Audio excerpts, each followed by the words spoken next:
आओ आओ आओ लागी जाओ मैम लागी जाओ 30 मिनट KLB मैम लागी जाओ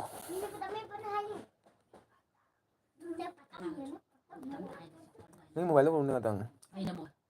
30 मिनट KLB मैम लागी जाओ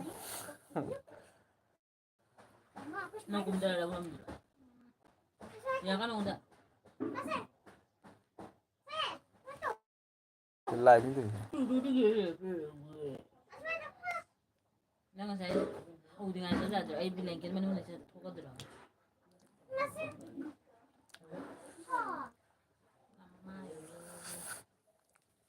लागी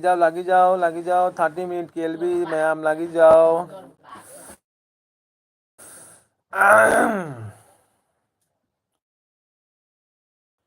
इस कना की बर्थडे नो अया मम गरी ने लाइक थालू नहीं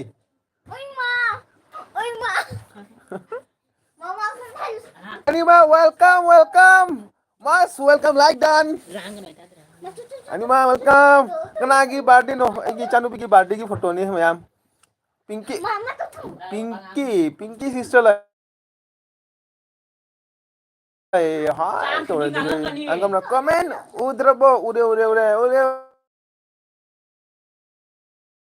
मैम कमेंट उरे कमेंट थारो उरे like Pinky for like done thank you like teruk sugar ya kayak guliang ngasih welcome jadi amos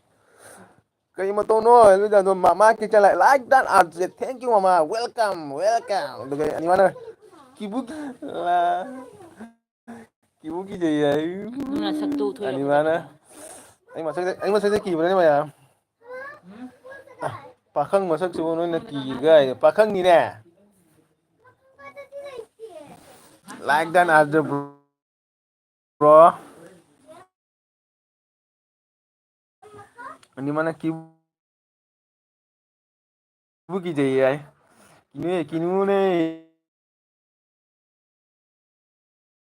jadi kinu mayam kinu ani mah kerja cakap mama kerja ayah net amuk lay dia nangi je aje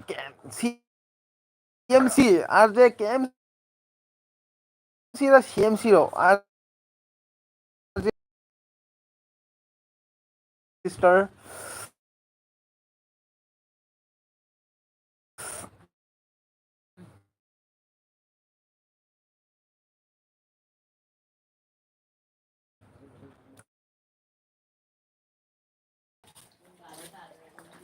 aje bye ya kapure 혼자 크라 쪘빠 그두고두기나 쪘로래 두고 먹까 했나 네 파테 이제 먹 쪘빠 야더래 아니 막아야 네체 룸도 누가이테 두기 마판 통레이바 프라 네체 룸 팔도 다이다 아르바이나 그냥 두가 체 마마 dia 체 ungkre네 ada nang di udrabo ada nang udrabo oh dia kira net se kira problem hoy bodu to ini da I think your internet is out of control mama net ke do rege net se kira nungai ti che khara adugi mapan da tholei ba mapan la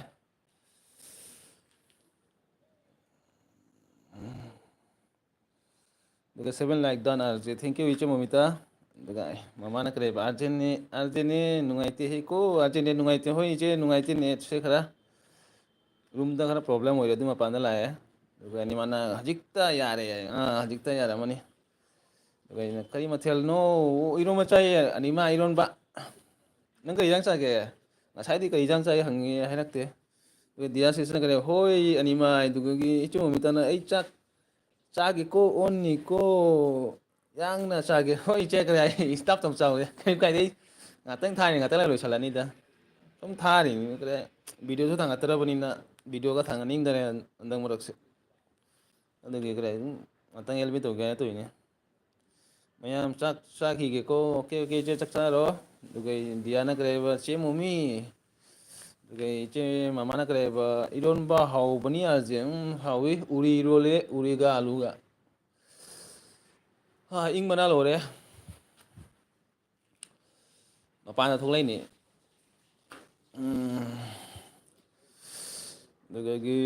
ani mana kare ta de hijang oh kari ta de hijang haibaga uru uru leibada oh ai iro macai ani ma kai jang chage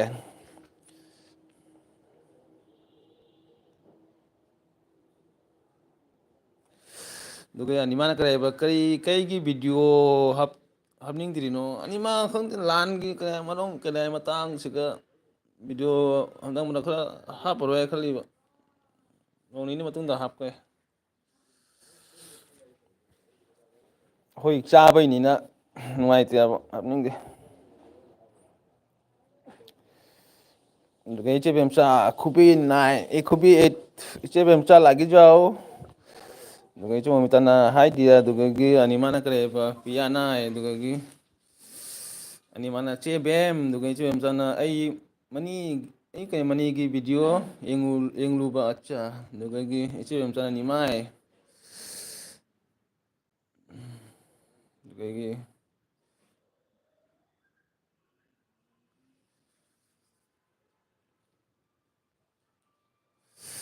piana kare ima che mo mi nang chara ge chara ga dai na charo sai ngai charo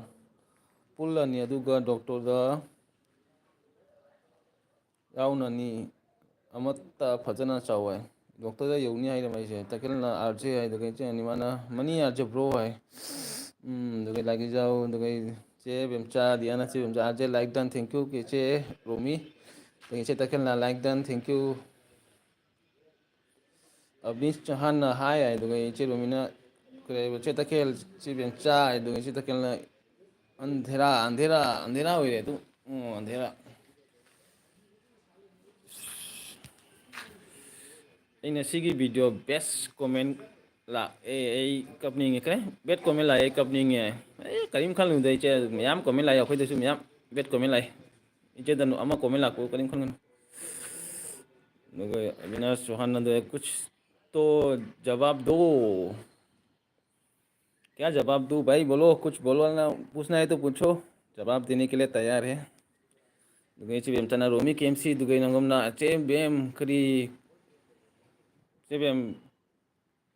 comment no आए नहीं पेना doctor दो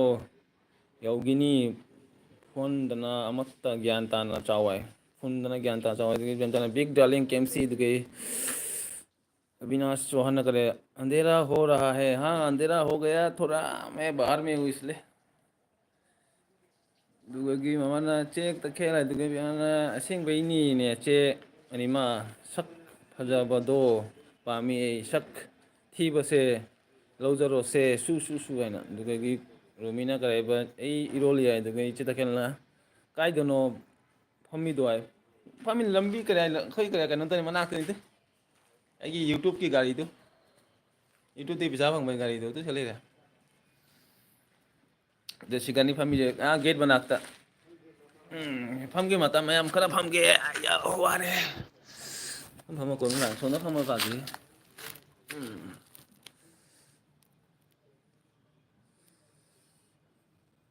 आवाज सही से नहीं आ रहा है दुगई मामा तकेना मामा दुगई की गोपाल खुमन ओ Gopal bro like done thank you Gopal मामा ना करे बेमचा करी मथेल नो दुगई नंगम ना अनिमा ब्लॉग ना करे चे बे मेसु वीडियो अमा upload तौखी ngasi yam tan na thangalini ni mai video to ngasai urami ko video to jengdiri koren jenga comment tharake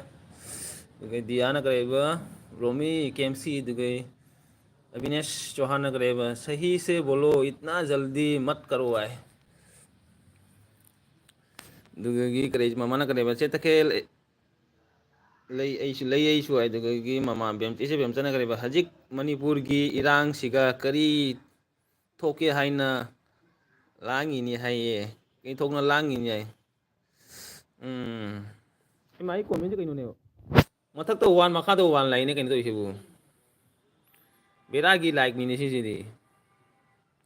ꯃꯊꯛꯇ ꯋꯥꯟ ꯎꯊꯣꯛꯏ ꯃꯈꯥꯗꯁꯨ ꯋꯥꯟ ꯑꯃ ꯎꯠꯂꯤ ꯑꯗꯨꯒ ꯑꯩꯒꯤ ꯔꯣꯃꯤ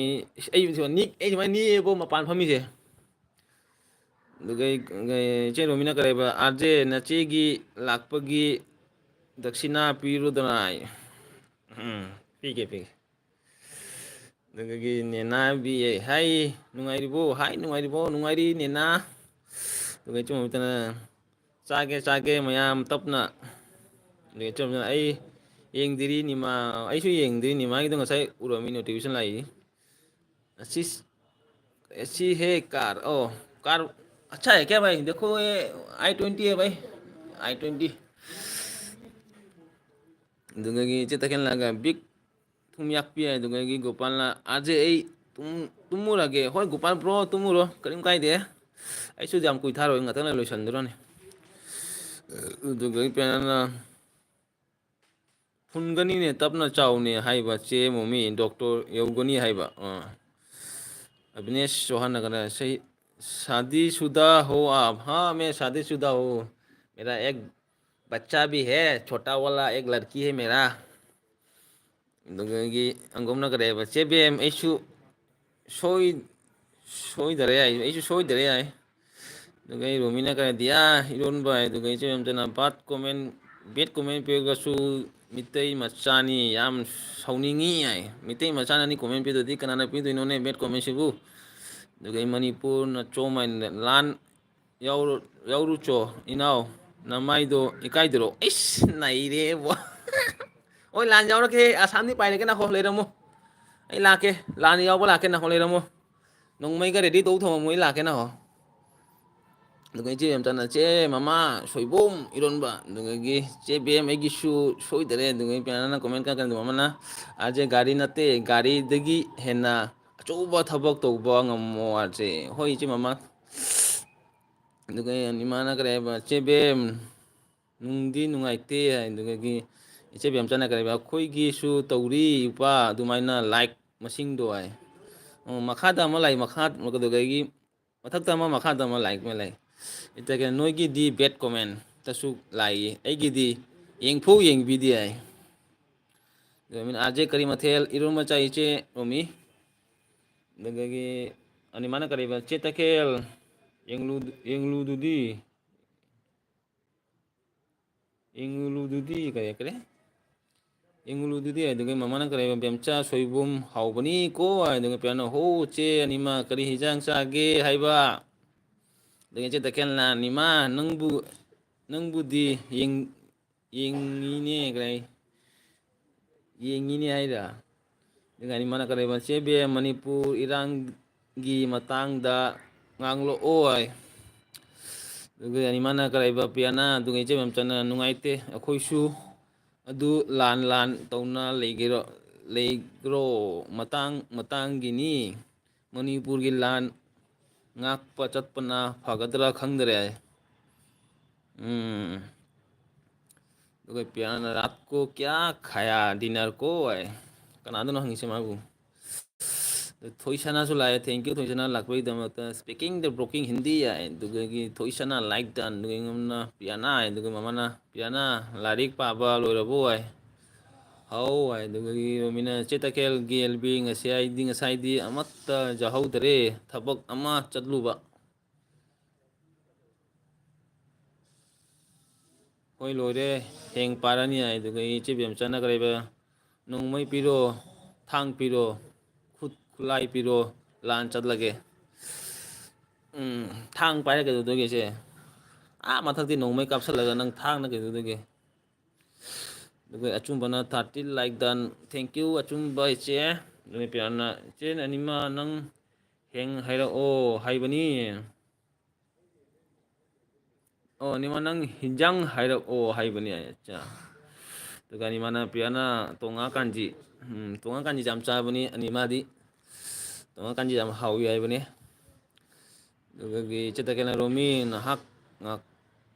ꯉꯥꯛꯇꯒꯤꯅꯤ ꯇꯜꯂꯤ ꯀꯨꯏꯅ ꯊꯥꯕ ꯀꯣꯛ ꯆꯤꯛꯂꯤ ꯍꯥꯏ ꯑꯗꯨꯗꯒꯤ ꯗꯤꯌꯥꯅ ꯀꯔꯤ ꯍꯥꯏꯕ ꯑꯥꯔꯖꯦ ꯚꯥꯏ ꯇꯨꯝꯅꯤꯡꯗ꯭ꯔꯤꯕꯣ ꯍꯥꯏ ꯇꯨꯝꯕꯗꯤ ꯋꯥꯠꯂꯤꯗ ꯗꯤꯌꯥ ꯄꯨꯡ ꯕꯥꯔꯣ ꯍꯦꯛ ꯇꯥꯏ ꯇꯨꯝꯕꯗ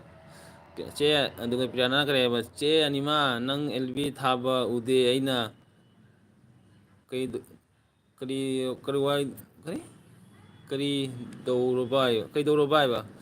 iche ni ma ngasai LB thabni ne isu changau dre ni ma ge LB do ngasai pung kya pung taruk ki duga thai da pung ye thabni ne kaure ko matam doi kaure tharak pani ngasai duga ichi bem chana kare social media da lan haina irang heli ni aina duga sana na kare darje chakchara bo chare sana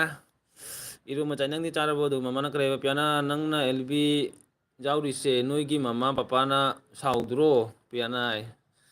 piana na break ta pai bani mama ai duga gi mama na thoi sana duga aje bro na aje narai du kare narai du ai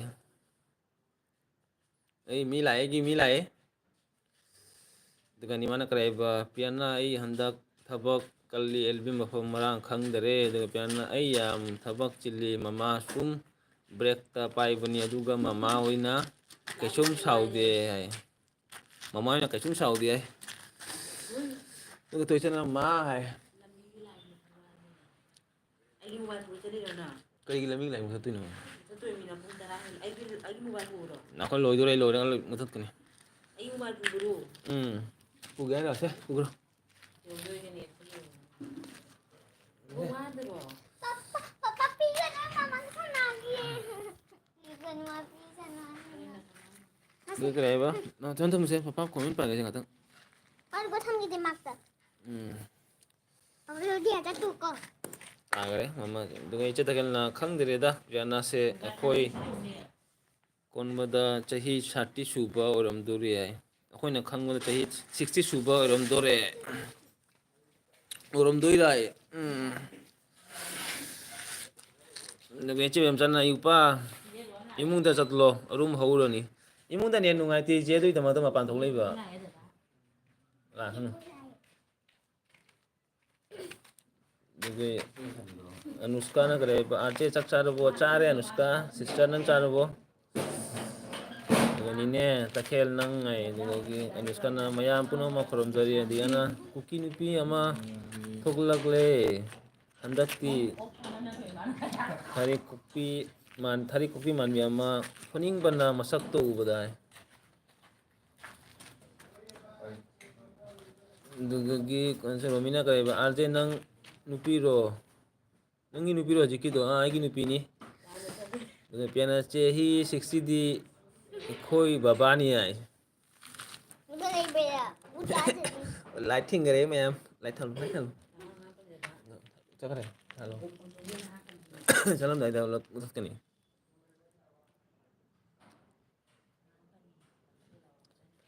chala kan lem dai da thing la kan ngang ne पाखंड English में क्या है नहीं duga bi asina den nangam na che bem duga che bem jana piana chil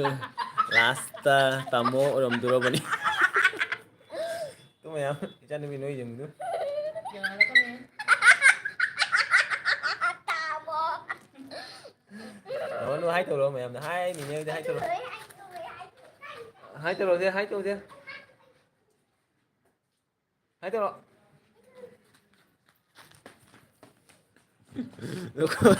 ako'y mapagil ako'y mapagil ang garo kaya ito kaya animan ko na ako ni Future lang din eh. Belum na pa yan. Pagos malam. पापा नागी मार ako ni kung paging ni siya isu ching ni piano siya ching na ba mayam ching no padana kare magi details log salo ni takin na oi boy ni big ai kuki nupi masam foiru ge noi LB toromo ai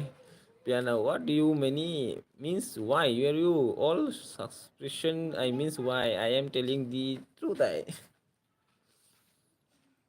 dengan nagam nagal light think kara bo I think kara akom thari ni light ayo ima ai masa ke ngone maya ai tamo piana tôi cho nên là nó cái từ Việt Nam pele he di ai upa hậu phi lùi thì anh em mana cái này chế bia mấy yam cấp ninh le ai từ cái pian chất le ya re aduk yau iduk yam ꯆꯤꯡꯅꯔꯗꯤ ꯇꯣꯀꯣ ꯑꯁꯦꯡꯕ ꯍꯥꯏꯕꯅꯤ ꯍꯥꯏ ꯑꯗꯨꯒ ꯑꯗꯨꯒ ꯏꯆꯦ ꯔꯣꯃꯤꯅ ꯀꯔꯦꯕ ꯑꯥꯔꯖꯦ ꯏꯉꯣꯕꯣ ꯆꯪꯂꯣ ꯅꯥꯔꯛꯇꯥꯔꯦ ꯏꯃꯨꯡꯗ ꯆꯪꯂꯣ ꯅꯥꯔꯛꯇꯥꯔꯦ ꯍꯥꯏ ꯏꯃꯨꯡꯗ net ꯐꯪꯗꯦ ꯑꯩ ꯁꯨꯝ ꯀꯩꯅꯣꯗꯅꯤꯗ ꯑꯩꯈꯣꯏꯒꯤ ꯒꯦꯠ ꯃꯅꯥꯛꯇꯅꯤ ꯃꯅꯥꯛꯇ ꯀꯔꯤꯝ ꯅꯠꯇꯦꯗ ꯃꯅꯥꯛꯇꯅꯤ ꯑꯗꯨꯒ ꯏꯆꯦ ꯃꯣꯃꯤꯇꯥꯅ ꯀꯔꯦꯕ ꯆꯥꯛ ꯇꯣꯛꯂꯦ ꯃꯣꯔꯣꯛꯇꯤ ꯃꯩ ꯍꯧꯈꯔꯦ ꯍꯥꯏ ꯏꯆꯦ ꯀꯔꯤ ꯏꯟꯖꯥꯡꯅꯣ ꯑꯗꯨꯒ ꯏꯆꯦ ꯃꯣꯃꯤꯇꯥꯅ ꯀꯔꯦꯕ ꯑꯩꯗꯤ ꯆꯦ ꯇꯈꯦꯜ ꯄ꯭ꯔꯤꯌꯥꯅ ꯃꯌꯥꯝ ꯀꯥꯏꯅ ꯆꯠꯈ꯭ꯔꯦ ꯒꯣꯅꯦꯁꯒꯨꯔꯤꯒꯤ ꯀꯥꯏꯅ ꯆꯠꯈ꯭ꯔꯦ ꯊꯂꯄꯇꯤ ꯒꯨꯅꯦꯁꯒꯨꯔꯤ ꯑꯗꯨ ꯑꯩꯗꯤ ꯆꯦ ꯇꯈꯦꯜ ꯄꯤꯌꯥꯅꯁꯦ ꯀꯣꯟꯐ꯭ꯌꯨꯁ ꯑꯣꯏ ꯆꯦ ꯇꯈꯦꯜ ꯑꯩꯁꯨ ꯆꯦ ꯄꯥꯈꯪ ꯑꯅꯤꯒꯤ ꯃꯃꯥꯅꯤ ꯂꯣꯏꯅ ꯈꯪꯉꯤ ꯑꯩꯁꯨ ꯆꯦ ꯇꯈꯦꯜ ꯍꯥꯏ ꯑꯣ ꯍꯣꯏꯅꯦ ꯃꯌꯥꯝ ꯃꯃꯥꯁꯨ ꯀꯔꯤ ꯍꯥꯏ ꯁꯤꯅꯤꯌꯔ ꯑꯣꯏꯔꯕꯅꯤꯅ ꯃꯌꯥꯝꯁꯨ ꯈꯪꯉꯝꯃꯅꯤ ꯈꯪꯗꯦ ꯄꯤꯌꯥꯅꯅ ꯌꯥꯝ ꯊꯥꯖꯗ꯭ꯔꯤꯁꯦ ꯀꯩꯅꯣ ꯍꯥꯏ ꯑꯗꯨꯒ ꯑꯅꯤꯃꯥꯅ ꯆꯦ ꯃꯃꯥ ꯑꯗꯨꯗꯒꯤ ꯏꯆꯦ ꯃꯝꯆꯥꯅ ꯄ꯭ꯔꯤꯟꯁꯅ ꯊꯣꯏꯕꯤꯁꯅꯥꯗ ꯉꯥꯎꯕ ꯑꯩꯅ ꯄ꯭ꯔꯤꯟꯁ ꯊꯣꯏꯕꯤꯁꯅꯥꯗ ꯂꯥꯁꯇ ꯅꯨꯄꯥ ꯑꯣꯏꯖꯔꯝꯒꯗ꯭ꯔꯥ ꯍꯥꯏꯅ ꯍꯥꯏꯈꯤꯕꯅꯤ ꯌꯥꯏ ꯑꯩꯁꯨꯅꯤꯅꯦ ꯌꯥꯏ ꯃꯤꯅꯤꯠ ꯀꯌꯥ ꯁꯨꯔꯦ 23 ꯃꯤꯅꯤꯠ ꯁꯨꯔꯦ ꯃꯌꯥꯝ 7 ꯃꯤꯅꯤꯠ ꯃꯅꯨꯡꯗ ꯂꯣꯏꯁꯤꯜꯂꯒꯦ ꯌꯥꯝ ꯀꯨꯏꯊꯔꯔꯣꯏ ꯂꯣꯏꯁꯤꯜꯂꯒꯦ ꯀꯥꯏꯅꯁꯨ ꯆꯠꯈ꯭ꯔꯦ ꯃꯌꯥꯝ ꯌꯥꯝ ꯀꯨꯏꯊꯔꯔꯣꯏ 30 ꯃꯤꯅꯤꯠꯀꯤ LB ꯃꯃꯥꯅ ꯑꯪꯒꯣꯃꯥꯏ ꯏꯆꯦ ꯇꯈꯦꯜꯅ ꯑꯩꯈꯣꯏ ꯀꯣꯟꯕꯗ ꯇꯥꯃꯣ ꯑꯣꯏꯔꯝꯃꯅꯤ ꯑꯩꯈꯣꯏ ꯈꯨꯟꯕꯗ ꯇꯥꯃꯣ ꯑꯩꯈꯣꯏ ꯈꯪꯕꯗ ꯇꯥꯃꯣ ꯑꯣꯏꯔꯝꯃꯅꯤ ꯍꯥꯏ ꯃꯥꯅꯤ ꯑꯗꯨꯗꯒꯤ ꯅꯝꯕꯔ ꯄꯤꯔꯛꯀꯦ ꯑꯩ ꯚꯤꯗꯤꯑꯣ ꯀꯣꯜ ꯇꯧꯔꯛꯀꯦ ꯑꯗꯨꯒ ꯑꯩ ꯎꯠꯀꯦ ꯌꯥꯝ ꯊꯥꯖꯗ꯭ꯔꯗꯤ ꯌꯥꯏ ꯑꯗꯨꯒ ꯊꯣꯏꯕꯤꯁꯅꯥꯅ ꯆꯦ ꯃꯣꯃꯤꯇꯥ KMC ꯑꯗꯨꯒ ꯄꯤꯌꯥꯅ ꯄꯤꯔꯛꯑꯣ ꯅꯝꯕꯔ ꯄꯥꯏꯔꯛꯀꯣꯟꯗ ꯀꯔꯤ ꯄꯤꯔꯛꯀꯣꯅ ꯑꯗꯨꯗꯒꯤ ꯅꯣꯡꯉꯝꯅ ꯀꯥꯔꯦꯟ ꯅꯥꯏ ꯑꯅꯤꯃ ꯀꯦꯟꯗꯜꯗ ꯂꯩ ꯂꯧꯏꯇꯨꯅ ꯕꯥꯏꯔꯦ ꯑꯁꯤ ꯑꯃ ꯌꯧꯍꯟ ꯑꯗꯦ ꯆꯥꯛ ꯆꯥꯔꯕꯣ ꯑꯣ ꯏꯆꯦ ꯊꯔꯥꯅꯤ ꯂꯥꯛꯑꯦ ꯊꯔꯥꯅꯤ ꯋꯦꯜꯀꯝ ꯊꯔꯥꯅꯤ ꯋꯦꯜꯀꯝ ꯂꯥꯎꯔꯔꯣꯏ ꯃꯤ ꯊꯣꯛꯂꯛꯑꯅꯤ ꯑꯩ ꯂꯥꯎꯔꯗꯗꯤ ꯊꯔꯥꯅꯤ ꯋꯦꯜꯀꯝ ꯀꯔꯤ ꯏꯟꯖꯥꯡ ꯆꯥꯒꯦ ꯊꯔꯥꯅꯤ ꯑꯩ ꯃꯄꯥꯟꯗ LB ꯇꯧꯔꯤ ꯃꯌꯥꯝ ꯀꯥꯔꯦꯟ ꯆꯠꯈ꯭ꯔꯦ ꯃꯇꯥꯡꯁꯤꯒ ꯀꯥꯔꯦꯟꯁꯨ ꯆꯠꯈ꯭ꯔꯦ ꯃꯌꯥꯝ ꯑꯗꯨꯗꯒꯤ ꯃꯃꯥꯅ ꯁꯣꯏꯗꯔꯦ ꯆꯦ ꯇꯈꯦꯜ ꯍꯥꯏ ꯑꯗꯨꯒ ꯗꯤꯌꯥ ꯁꯤꯁꯇꯔꯅ ꯀꯔꯤ ꯑꯥꯔꯖꯦ ꯇꯨꯝꯅꯤꯡꯂꯦꯗ ꯕꯥꯏ ꯑꯣꯏꯔꯒꯦꯀꯣ ꯒꯨꯗ ꯅꯥꯏꯠ ꯍꯣꯏ ꯗꯤꯌꯥ ꯁꯤꯁꯇꯔ ꯇꯨꯝꯃꯣ ꯊꯦꯡꯉꯦ ꯑꯩꯁꯨ ꯂꯣꯏꯁꯟꯗꯣꯔꯅꯤ ꯌꯥꯝ ꯀꯨꯏ ꯊꯥꯔꯣꯏꯀꯣ ꯑꯁꯤ ꯉꯥꯛꯇꯪ ꯊꯥꯕꯅꯤ ꯇꯧꯐꯝ ꯆꯥꯐꯝ ꯈꯪꯗꯔꯦ ꯍꯥꯏꯁꯦ ꯇꯥꯔꯦꯗ ꯇꯧꯐꯝ ꯆꯥꯐꯝ ꯈꯪꯗꯅ LBꯗ ꯇꯥꯏꯅꯔꯦ ꯍꯥꯏꯇꯥꯔꯦ ꯑꯗꯨꯒ ꯑꯩꯒꯤ ꯏꯆꯦ ꯃꯣꯃꯤꯇꯥꯅ ꯀꯔꯤ ꯍꯥꯏꯕ ꯍꯥꯏ ꯊꯣꯏꯁꯅꯥ ꯀꯔꯤ ꯌꯦꯟꯖꯥꯡ ꯆꯥꯔꯒꯦ ꯑꯗꯨꯒ ꯏꯆꯦ ꯕꯦꯝꯆꯥꯅ ꯅꯝꯕꯔ ꯀꯥꯞꯄꯤꯔꯣꯏ ꯄ꯭ꯔꯤꯌꯥꯅꯥ ꯅꯪꯅ ꯍꯩꯁꯟꯅꯔꯒ ꯅꯝꯕꯔ ꯂꯧꯍꯧꯗꯦ ꯇꯧꯔꯤꯅꯤ ꯅꯪ ꯂꯧꯍꯧꯗꯣꯏ ꯇꯧꯔꯤꯅꯤ ꯅꯪ ꯇꯥꯃꯣꯅꯤ ꯌꯥꯏ ꯃꯣꯛꯈꯔꯦ good night everyone India sister good night ꯃꯌꯥꯝ ꯉꯥꯛꯇꯪ ꯂꯩꯔ ꯂꯣꯏꯁꯤꯜꯂꯒꯦ ꯃꯤꯅꯤꯠ 5 ꯇꯔꯨꯛ ꯃꯅꯨꯡꯗ ꯂꯣꯏꯁꯤꯜꯂꯒꯦ ꯑꯩ ꯃꯄꯥꯟ ꯊꯣꯛꯂꯛꯄꯅꯤꯅ ꯂꯣꯏ ꯊꯣꯛꯂꯛꯑꯦ ꯃꯄꯥꯟꯗꯁꯨ ꯑꯩ ꯅꯨꯄꯤꯒ ꯑꯉꯥꯡ ꯂꯣꯏ ꯊꯣꯛꯂꯛꯑꯦ ꯃꯄꯥꯟꯗ ꯑꯗꯨꯒ ꯁꯔꯃ ꯁꯤꯁꯅ ꯑꯥꯔꯖꯦ ꯍꯥꯏꯅ ꯅꯣꯛꯈ꯭ꯔꯦ ꯋꯦꯜꯀꯝ ꯊꯔꯥꯅꯤ ꯀꯔꯤ ꯏꯟꯖꯥꯡ ꯆꯥꯒꯦ ꯏꯆꯦ ꯕꯦꯝꯆꯥꯅ ꯏꯕꯦꯝꯆꯥ KMC ꯑꯗꯨꯒ ꯊꯔꯥꯅꯤꯅ ꯏꯔꯣꯝꯕ ꯅꯣꯏꯗꯤ ꯑꯩꯁꯨ ꯏꯔꯣꯝꯕꯅꯤ ꯏꯆꯦ ꯊꯔꯥꯅꯤ ꯏꯆꯦ ꯊꯔꯥꯅꯤ ꯒꯥꯏꯖꯜꯂꯦ ꯊꯔꯥꯅꯤ ꯑꯩꯁꯨ ꯅꯨꯄꯥ ꯑꯣꯏꯔꯝꯃꯗꯤꯅꯦ ꯑꯣꯏꯔꯝꯃꯗꯤꯅꯦ ꯀꯣ ꯑꯩ ꯇꯪꯖꯥ ꯀꯛꯀꯦ ꯀꯣꯏ ꯀꯔꯤ ꯊꯥꯡꯖꯥ ꯀꯛꯀꯦ ꯀꯣꯏ ꯀꯔꯤ ꯇꯪꯖꯥ ꯀꯛꯀꯦ ꯍꯥꯏꯔ ꯑꯩꯁꯦ ꯇꯨ ꯏꯆꯦ ꯃꯌꯥꯝꯇꯅ ꯏꯄꯥ ꯌꯥꯝ ꯏꯪꯉꯦꯀꯣ ꯏꯪꯉꯤ ꯏꯆꯦ ꯑꯩꯗꯤ ꯇꯔꯛ ꯅꯤꯌꯦ ꯏꯆꯦ ꯎꯁꯥꯅ ꯀꯔꯤꯕ ꯑꯩꯁꯨ ꯂꯥꯛꯀꯦ ꯏꯆꯦ ꯎꯁꯥ ꯊꯦꯡꯀ꯭ꯌꯨ ꯏꯎꯄꯥꯒꯤ LBꯗ ꯂꯥꯛꯄꯒꯤꯗꯃꯛꯇ ꯂꯥꯏꯛ ꯃꯆꯥ ꯑꯃ ꯇꯧꯕꯤꯔꯝꯃꯣ ꯑꯗꯨ ꯂꯣꯏꯔꯒ ꯀꯔꯤ ꯏꯟꯖꯥꯡ ꯆꯥꯒꯦ ꯍꯥꯏꯔꯝꯃꯣ ꯑꯗꯨ ꯂꯣꯏꯔꯒ ꯃꯇꯥꯡꯁꯤꯒ LBꯁꯨ ꯂꯣꯏꯁꯤꯟꯗꯣꯔꯕꯅꯤ ꯃꯤꯅꯤꯠ ꯌꯥꯝ ꯀꯨꯏꯗ꯭ꯔꯦ ꯉꯥꯛꯇꯪꯒꯤ LB ꯊꯥꯕꯅꯤ 30 ꯃꯤꯅꯤꯠꯀꯤ LB ꯊꯥꯕꯅꯤ ꯃꯌꯥꯝ ꯂꯣꯏꯁꯤꯟꯗꯣꯔꯕꯅꯤ ꯌꯥꯝ ꯀꯨꯏꯅ ꯑꯩꯗꯤ ꯄꯥꯕꯁꯨ ꯉꯝꯗꯦ ꯌꯥꯝ ꯀꯨꯏꯅ LB ꯊꯥꯕꯁꯨ ꯑꯩ ꯉꯝꯖꯗꯦ ꯑꯩ LB ꯊꯥꯕ ꯉꯝꯖꯗꯦ ꯃꯌꯥꯝ ꯋꯥꯔꯧꯕ ꯖꯥꯠꯇꯦ ꯑꯩ ꯌꯥꯝ ꯋꯥꯏ LB ꯊꯥꯕꯁꯦ ꯑꯩ ꯍꯩꯖꯗꯦ ꯑꯦꯜꯕꯤ ꯊꯥꯕꯁꯤ ꯉꯝꯖꯗꯦ ꯑꯗꯨꯒꯤ ꯂꯣꯏꯁꯅꯥꯅ ꯆꯦ ꯃꯃꯤꯠ ꯇꯥ ꯉꯥꯏ ꯑꯗꯨꯒꯤ ꯊꯔꯃ ꯁꯤꯁꯇꯔꯅ ꯊꯔꯥꯅꯤꯅ ꯀꯔꯤꯕ ꯇꯥꯆꯧ ꯕꯦꯝꯆꯥ ꯏꯔꯣꯟꯕ ꯆꯥꯆꯧꯒꯤꯗꯤ ꯌꯥꯏ ꯑꯗꯨꯒꯤ ꯄꯤꯔꯅ ꯑꯩ ꯊꯥꯡꯖꯥ ꯀꯛꯀꯦ ꯊꯥꯡꯖꯥ ꯀꯛꯀꯦ ꯀꯣ ꯑꯩ ꯅꯨꯄꯥ ꯑꯣꯏꯔꯝꯂꯗꯤ ꯌꯥꯏ ꯑꯣ ꯑꯠꯆꯥ ꯃꯥ ꯊꯥꯡꯅ ꯀꯛꯀꯦ ꯑꯩ ꯅꯨꯄꯥ ꯑꯣꯏꯔꯝꯃꯗꯤ ꯌꯥꯏ ꯑꯗꯨꯒ ꯑꯅꯤꯃꯥꯅ ꯀꯔꯤ ꯍꯥꯏꯕ ꯆꯦ ꯎꯁꯥ ꯑꯗꯨꯒ ꯑꯣꯏꯔꯝꯂꯗꯤ ꯍꯥꯏꯕ ꯇꯈꯦꯜ ꯏꯆꯤꯟꯅ ꯇꯥꯃꯣ ꯄ꯭ꯔꯤꯌꯣ ꯑꯗꯨꯒ ꯏꯆꯨꯝꯇꯅ ꯍꯨꯏꯅꯦ ꯊꯣꯛꯏ ꯁꯅꯥ ꯑꯗꯨꯗꯒꯤ ꯏꯆꯧ ꯁꯅꯥ ꯏꯕꯨꯡ ꯏꯄꯥ ꯏꯇꯥꯎ ꯃꯌꯥꯝ ꯖꯣꯏ ꯖꯣꯏ ꯖꯣꯏ ꯖꯣꯏ ꯖꯣꯏ ꯖꯣꯏ ꯏꯆꯨꯝ ꯃꯤꯇꯥꯅ ꯀꯔꯤ ꯍꯥꯏꯕ ꯏꯇꯥ ꯇꯈꯦꯜ ꯇꯥꯃꯣ ꯄ꯭ꯔꯤꯌꯣ ꯏꯆꯦ ꯕꯦꯝꯇꯅ ꯀꯔꯤ ꯏꯆꯟ ꯁꯔꯃ ꯁꯣꯏꯕꯣꯝ ꯑꯗꯨꯗꯒꯤ ꯑꯅꯤꯃꯥꯅ ꯀꯔꯤ ꯖꯣꯏ ꯖꯣꯏ ꯑꯗꯨꯒ ꯄ꯭ꯔꯤꯌꯥꯅꯅ ꯑꯩ ꯅꯨꯄꯥ ꯑꯣꯏꯔꯝꯃꯗꯤ ꯑꯩ ꯀꯣꯛ ꯀꯛꯀꯦ ꯑꯩ ꯏꯁꯣꯔꯗ ꯋꯥꯁꯛ ꯏꯀꯣ ꯑꯩ ꯄ꯭ꯔꯣꯃꯤꯁ ꯍꯥꯏ ꯑꯗꯨꯒ ꯏꯃꯥ ꯅꯤꯄꯥ ꯅꯠꯇꯦ ꯏꯃꯥ ꯅꯨꯄꯤꯅꯤ ꯍꯥꯏ ꯃꯌꯥꯝ ꯑꯗꯨꯒ ꯏꯆꯦ ꯇꯈꯦꯜꯅ ꯀꯔꯤ ꯇꯣꯟ ꯏꯉꯥꯡꯅꯕꯨ ꯇꯪꯂꯥ ꯀꯛꯀꯦꯒ ꯍꯥꯏꯕ ꯍꯩꯒꯗ꯭ꯔꯥ ꯍꯥꯏꯕ ꯑꯣꯏꯃ ꯑꯩꯁꯨ ꯇꯪꯂꯥꯁꯦ ꯀꯩꯅꯣ ꯈꯪꯗꯦ ꯑꯗꯨꯒ ꯏꯆꯦ ꯇꯈꯦꯜꯅ ꯀꯔꯤꯕ ꯑꯗꯨꯗꯤ ꯏꯆꯦ ꯄ꯭ꯔꯤꯌꯥꯅ ꯑꯣꯏꯔꯝꯃꯅꯤ ꯌꯥꯏ ꯏꯆꯦ ꯄ꯭ꯔꯤꯌꯥꯅ ꯑꯣꯏꯔꯝꯃꯅꯤ ꯌꯥꯏ ꯑꯠꯆꯥ ꯏꯆꯦ ꯄ꯭ꯔꯤꯌꯥꯅ ꯑꯗꯨꯒꯤ ꯃꯃꯥꯅ ꯀꯔꯤꯕ ꯑꯥꯔ ꯑꯦꯜ ꯕꯤ ꯊꯥꯕꯗ ꯌꯥꯗꯦ ꯄꯨꯡ ꯑꯃ ꯇꯧꯗꯕ ꯌꯥꯗꯦ ꯀꯣ ꯑꯥꯔꯁꯦ ꯏꯆꯦ ꯌꯥꯝ ꯀꯨꯏꯅ ꯊꯥꯔꯣꯏꯗ ꯇꯜꯂꯤꯗ ꯑꯩ ꯀꯣꯃꯦꯟꯒ ꯄꯥꯕꯁꯦ ꯇꯜꯂꯤ ꯌꯥꯝꯅ ꯑꯩ ꯇꯟꯖꯩ ꯌꯥꯝꯅ ꯉꯥꯛꯇꯪ ꯁꯨꯝ ꯊꯥꯖꯔꯛꯄꯅꯤ ꯃꯌꯥꯝꯒꯤꯁꯨ ꯑꯦꯜꯕꯤ ꯃꯇꯝꯁꯦ ꯂꯣꯏꯁꯤꯜꯂꯒ ꯑꯩꯅ ꯏꯆꯧ ꯃꯤꯇꯥꯒꯤ ꯑꯦꯜꯕꯤ ꯂꯣꯏꯔꯒ ꯊꯥꯔꯛꯄꯅꯤ ꯏꯆꯧ ꯃꯤꯇꯥꯒꯤ ꯑꯦꯜꯕꯤ ꯃꯅꯥꯛꯁꯤꯒ ꯑꯩꯁꯨ ꯊꯥꯅꯤꯡꯗꯕ ꯅꯨꯡꯉꯥꯏꯇꯦꯅ ꯑꯗꯨꯒ ꯑꯥꯔ ꯑꯩ ꯃꯌꯥꯝ ꯃꯆꯨ ꯃꯥꯟꯅꯗꯔꯦ ꯕꯅꯤꯅ ꯕꯥꯏ ꯑꯩ ꯄꯤꯔꯛꯀꯦꯍꯦ ꯏꯆꯦ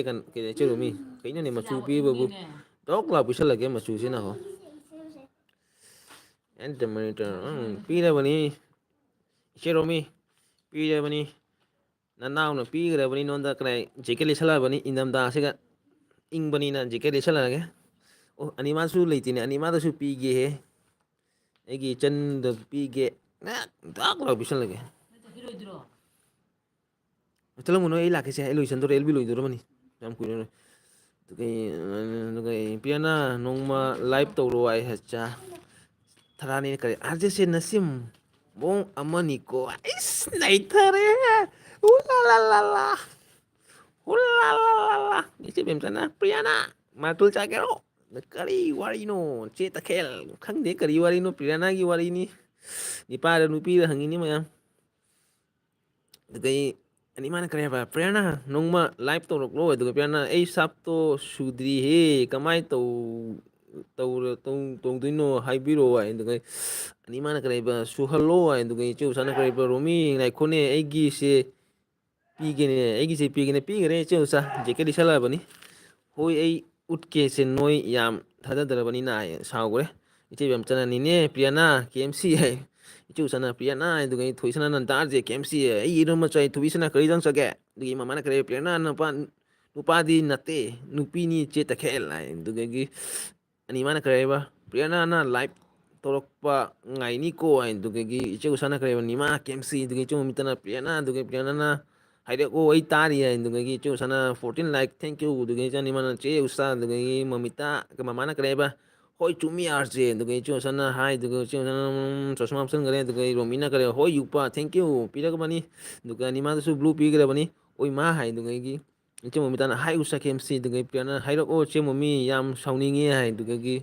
ꯏꯆꯦ ꯃꯣꯃꯤꯇꯥꯅ ꯀꯔꯤ ꯑꯅꯤꯃꯛ ꯀꯦꯝꯁꯤ ꯑꯗꯨꯒ ꯏꯆꯦ ꯎꯁꯥꯅ ꯂꯥꯒꯤꯖꯥꯎ ꯑꯗꯨꯒ ꯏꯆꯦ ꯔꯣꯃꯤꯅ ꯀꯔꯤ ꯑꯥꯔꯖꯦ ꯊꯥꯕꯜ ꯍꯧꯔꯣ ꯍꯥꯏ ꯑꯩꯒꯤ ꯊꯥꯕꯜꯒꯤ ꯇꯤꯡ ꯇꯦꯡ ꯇꯤꯡ ꯇꯤꯡ ꯇꯤꯡ ꯇꯤꯡ ꯇꯤꯡ ꯇꯤꯡ ꯇꯤꯡ ꯇꯤꯡ ꯇꯪ ꯃ꯭ꯌꯨꯖꯤꯛꯇ ꯂꯩꯇꯦꯅꯀꯣ ꯃ꯭ꯌꯨꯖꯤꯛ ꯊꯥꯔꯛꯀꯦꯀꯣꯅ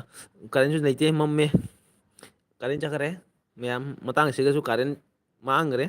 ꯒꯅꯦꯁ ꯒꯔꯤꯒꯤ ꯀꯥꯔꯦꯟ ꯃꯥꯡꯈ꯭ꯔꯦ ꯑꯗꯨꯗꯒꯤ ꯏꯆꯦ ꯇꯈꯦꯜ ꯑꯥꯔꯖꯦ ꯏꯃꯨꯡ ꯆꯪꯉꯨꯅꯦ ꯂꯣꯛ ꯊꯨꯡꯉꯅꯤꯅꯦ ꯏꯆꯦ ꯏꯃꯨꯡꯗ ꯆꯪꯉꯒ ꯑꯩ ꯅꯦꯠꯁꯦ ꯐꯪꯗꯦꯅꯦ ꯏꯃꯨꯡ ꯃꯅꯨꯡꯗ ꯅꯦꯠꯁꯦ ꯐꯪꯗꯦ ꯌꯥꯝꯅ ꯁꯥꯊꯤ ꯑꯩꯒꯤ ꯅꯦꯠꯁꯦ ꯇꯜꯂꯦ ꯑꯗꯨꯒꯤꯗꯃꯛꯇ ꯃꯄꯥꯟ ꯊꯣꯛꯂꯛꯏꯅꯦ ꯉꯁꯥꯏ ꯏꯃꯨꯡꯗ ꯊꯥꯕꯗ ꯅꯦꯠꯁꯦ ꯎꯔꯨ ꯂꯩꯕꯗꯨꯒ ꯀꯅꯥꯃꯨꯛ ꯅꯦꯠ ꯀꯣꯃꯦꯟ ꯄꯥꯕꯁꯨ ꯌꯥꯗꯦ ꯀꯔꯤꯝ ꯇꯧꯕ ꯌꯥꯗꯦ ꯑꯗꯨꯒꯤꯗꯃꯛꯇ ꯑꯩꯅ ꯃꯄꯥꯟꯗ ꯊꯣꯛꯂꯒ ꯀꯔꯤ ꯑꯦꯜ ꯕꯤ ꯊꯥꯔꯛꯏꯅꯤ ꯉꯥꯛꯇꯪ ꯂꯣꯏꯁꯤꯜꯂꯅꯤ ꯏꯆꯦ ꯌꯥꯝ ꯀꯨꯏꯅ ꯂꯣꯏꯁꯤꯜꯂꯁꯤ ꯌꯥꯝ ꯀꯨꯏꯅ ꯊꯥꯔꯔꯣꯏ ꯑꯗꯨꯒ ꯏꯆꯥꯅ ꯃꯣꯃꯤ ꯁꯤꯁꯇꯔ ꯏꯔꯣꯟꯕ ꯑꯗꯨꯗꯒꯤ ꯃꯃꯥꯅ ꯀꯔꯤ ꯍꯥꯏꯕ ꯄꯤꯌꯥꯅ ꯅꯪꯉꯣꯟꯗ ꯅꯨꯡꯁꯤꯅ ꯍꯥꯏꯔꯤꯅꯤ ꯅꯣꯡꯃ ꯑꯦꯜꯕꯤ ꯇꯧꯔꯛꯑꯣ ꯀꯣ ꯍꯥꯏ ꯑꯗꯨꯒꯤ ꯑꯅꯤꯃꯥꯅ ꯀꯔꯤꯕ ꯑꯩꯁꯨ ꯉꯁꯥꯏꯅ ꯈꯜꯂꯤ ꯃꯑꯣꯡ ꯑꯃꯅꯤ ꯌꯥꯔꯁꯦ ꯕꯥꯏꯁꯦ ꯉꯁꯤꯗꯤ ꯑꯅꯤꯃꯛ ꯂꯥꯛꯀꯦ ꯆꯥꯎ ꯍꯥꯏꯅꯤ ꯏꯪꯕꯅ ꯂꯥꯛꯀꯦ ꯆꯥꯎ ꯃꯌꯥꯝ ꯃꯁꯥꯖ ꯁꯥꯍꯟꯒꯦ Iche Romina kareba Chetakel su piro Chetakel su piro Chetakel dan blue litrane na khone blue se kana dan litino to kai animana kareba isu ngasari khali ni arje kan man Chetakel blue piro sana mamas game si to kai chim Romi arje da bro ko upadi aina ta ko duini ai o ma cha hoine upadi kare iche bem sana upai ko bone dugagi piana kareba ai sabto sude haiba noi hana support to o aidi adum thani ai dugai animana kareba che momi tonga kanji su no mukbang to ke anima tonga kanji ga dugagi manipur gi kare ngari ajai bado lai jam hawi aduga phajana nei thara ke tonga kanji ka saka dugagi hangam maton ka phajana cha ruini tonga kanji ayuk ta cha de kyam hawi ꯆꯥꯛ ꯆꯥꯂꯨꯛ ꯃꯆꯥ ꯉꯝꯃꯤꯕꯨ ꯀꯔꯤꯝ ꯆꯥꯎꯗ꯭ꯔꯁꯨ ꯃꯁꯤꯗ ꯀꯩꯅꯣꯝꯃ ꯃꯊꯧ ꯃꯇꯥꯏ ꯑꯗꯨ ꯑꯣꯏꯔꯒ ꯅꯩꯊꯕ ꯌꯥꯏ ꯑꯗꯨꯒ ꯏꯆꯦ ꯔꯨꯃꯤꯅ ꯀꯔꯤ ꯍꯣꯏ ꯏꯆꯦ ꯑꯗꯨꯒ ꯃꯃꯤꯇ ꯏꯆꯦꯅ ꯀꯔꯤ ꯄꯤꯔꯅ ꯁꯥꯎꯗꯦꯗ ꯀꯥꯎꯗꯕ ꯇꯟꯗꯕ ꯇꯥꯃꯣ ꯇꯁꯟꯕ ꯇꯥꯃꯣ ꯇꯁꯟꯕ ꯀꯔꯤ ꯇꯁꯟꯕ ꯇꯥꯃꯣ ichi bem sana kare romi ai du khram sa du ichi na mami tan okay ni ma du gi ichi sana kare kanjina chak kowi ni ma kanjina chak kauge ani ma hoine ani ma da kanji da chak ku ma di kare jam cha da bani khoi gi mitai gi hijang cha ba hita bani jam na kanjina kaubiro ichi usa khoi mitai gi kare ma kare uti kari kari jam cha da bani sangolai su cha da bani kanji da na kaubiro aduna kare pisa su khara lem gani nga sa su cha da bani na kanjida khara pijaro aduna kare pisa khara lemgani khoro jam oirani madi chaksa la adi akhoi da su kanjida pija duini chu dugagi che usana kare ba che bem kemsi dugagi animana che usa ai no kare dugagi animana che usa nongma unasi ai hoi uno ai su nongma noi duga lake uno ba dugagi che bem chana yupa music se thabal yam na kanna chongning le he is ije mi ja chongba yuro ai go na chong sine hondak thabal la noi gi duga jotia na chong thabal chong sine o jotia na tine icho in leisina pathor khuji da duga gi piana na amata di thanja biune ke dowra kri dowra ge ai duga gi che taken la piana gi identity lona garbar oire ijana oi ma arje mapan da leiri ro narakani ko ai o mapan da ni che ke damna ing da guwahati di khara sabuni khara di jamna ingde duga arje ai thilake thabalgi don duai oi che thilang lo mayam 35 minute ore 40 da loisalasi mayam tap na bai toro ai gi comment se kadai leire bono ai su khang dare comment se kadon makhan leire bono ai na comment pai se tap pura jang bura khang dare adu mayam tap na bai oirasi mayam su matam se thenge indam dani na ngana tummo na phai ai chu ngatang elbi thage na thabani to mayam 40 minutes sudore loisalasi tap na mayam bai haibi ramo comment se para mage makha tha ichi bem jana ude soibu mai uda soibum dani mana piana duga gi chemo mitana kare usa hauni duga sarma tharani na kare arje bai ora ge ko good night mayam ake tharani good night sweet dream heng morning da una sei kana gi elbi do ina una sei dugi mama na kare piana sab kya sure nangi yang na johola si ai duga che usana kare unasi nama duga piana na blue piana da blue bi wera se blue pi ge piana nangu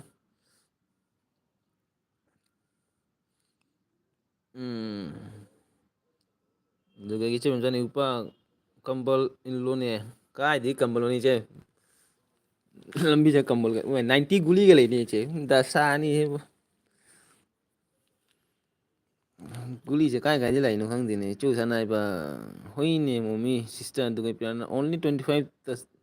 tani all ai duga gi oi ma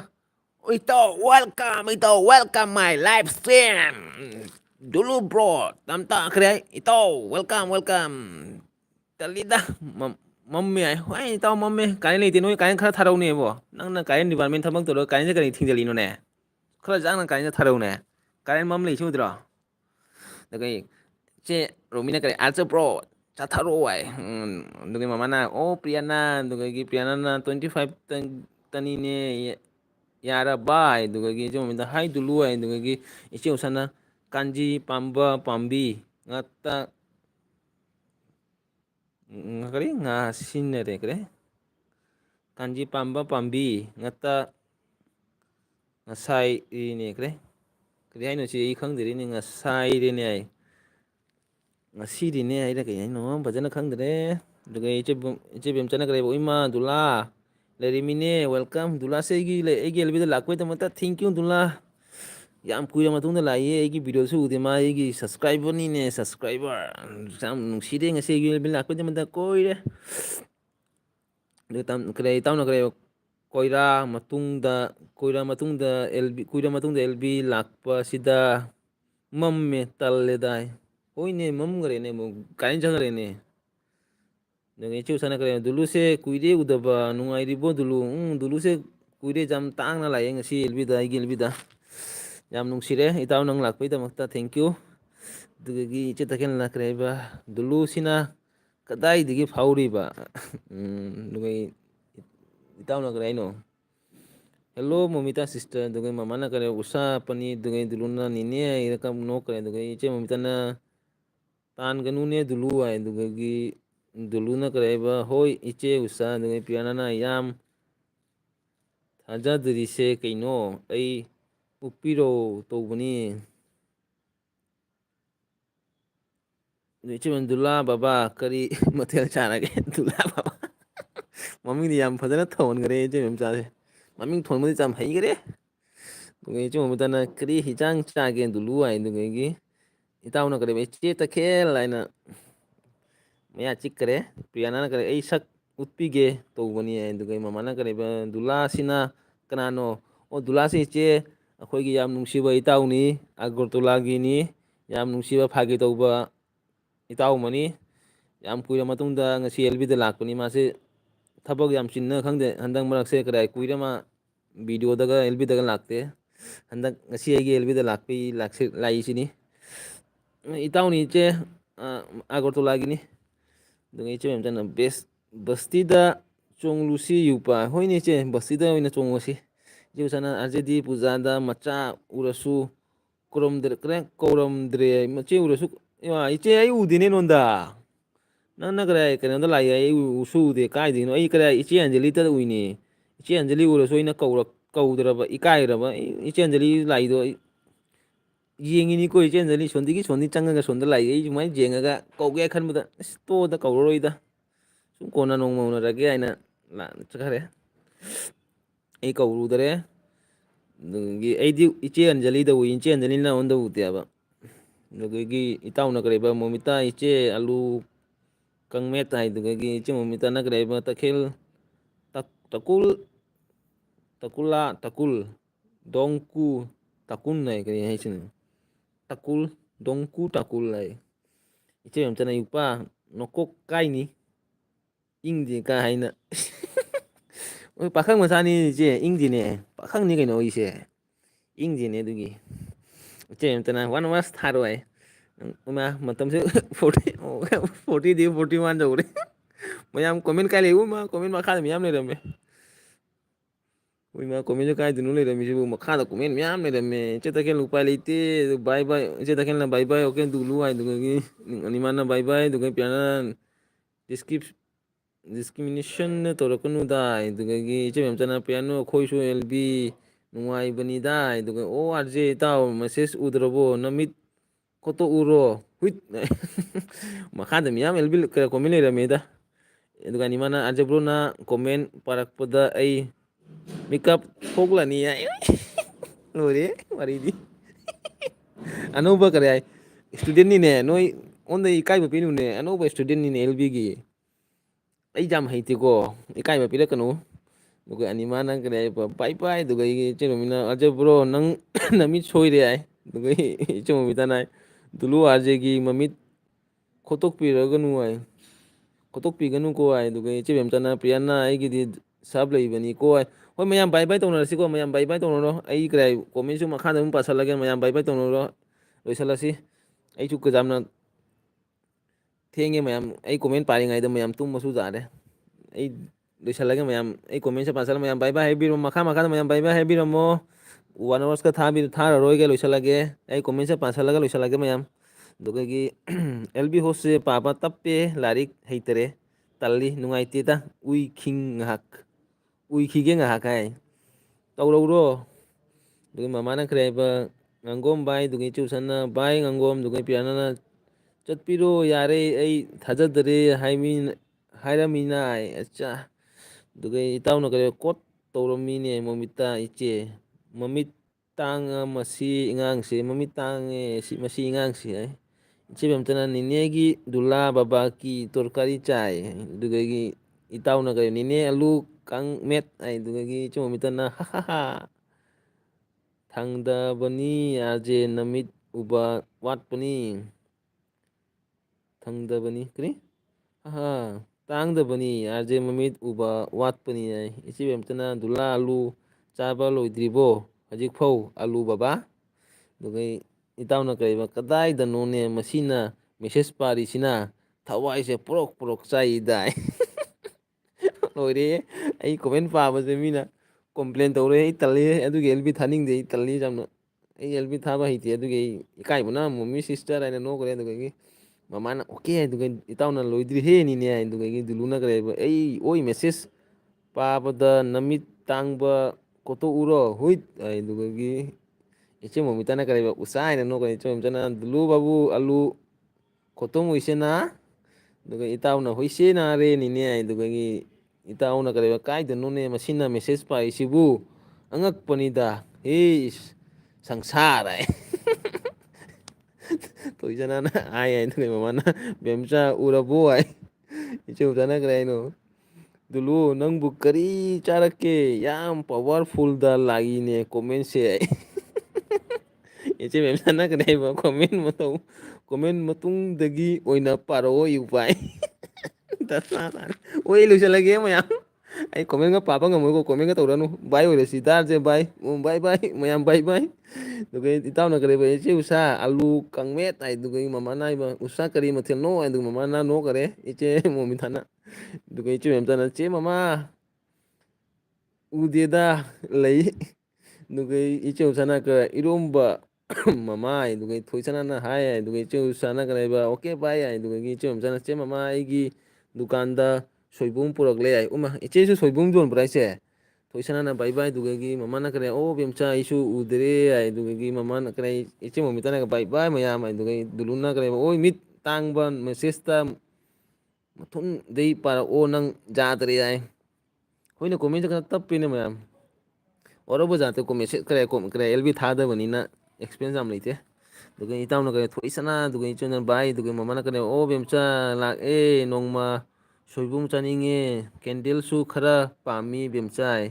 ꯑꯗꯨꯒ ꯏꯆꯦ ꯎꯁꯥꯅ ꯕꯥꯏ ꯕꯥꯏ ꯃꯌꯥꯝ ꯕꯥꯏ ꯕꯥꯏ ꯑꯣꯏꯔꯁꯤ ꯑꯣ ꯇꯨꯝꯃꯣ ꯅꯪ ꯌꯥꯗ꯭ꯔꯦ message ꯀꯨꯄꯥꯗꯣ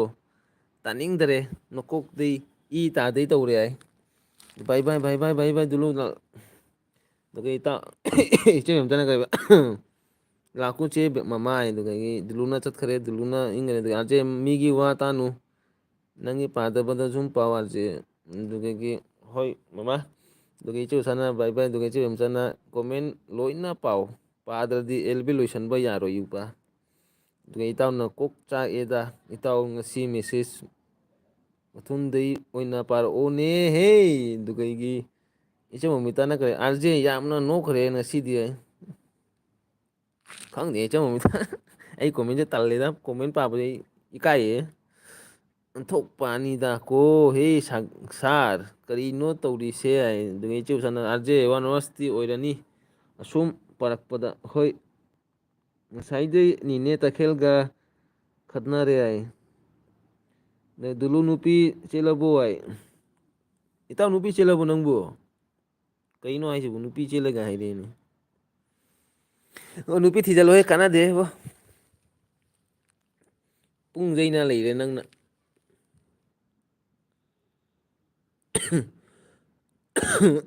ꯃꯥ ꯈꯟꯅꯅꯨꯅꯦ ꯄꯤꯌꯥꯅ ꯑꯗꯨꯗꯒꯤ ꯏꯆꯦ ꯎꯁꯥꯅ ꯀꯔꯤꯒꯤꯅꯣ ꯄꯤꯌꯥꯅ ꯑꯗꯨꯗꯒꯤ ꯏꯇꯥꯎꯅ ꯅꯤꯅꯦ ꯆꯦꯟꯗ꯭ꯔꯤꯌꯦ ꯂꯨꯍꯣꯡꯗꯣꯏꯅꯤ ꯆꯦꯟꯗ꯭ꯔꯦ ꯂꯨꯍꯣꯡꯗꯣꯏ ꯃꯤ ꯌꯥꯏ ꯍꯥꯏꯔꯣ ꯕꯥꯏ ꯕꯥꯏ ꯍꯥꯏꯔꯣ ꯕꯥꯏ ꯕꯥꯏ ꯍꯣꯏ ꯏꯇꯥꯎ ꯕꯥꯏ ꯕꯥꯏ ꯑꯣꯏꯔꯁꯤꯀꯣ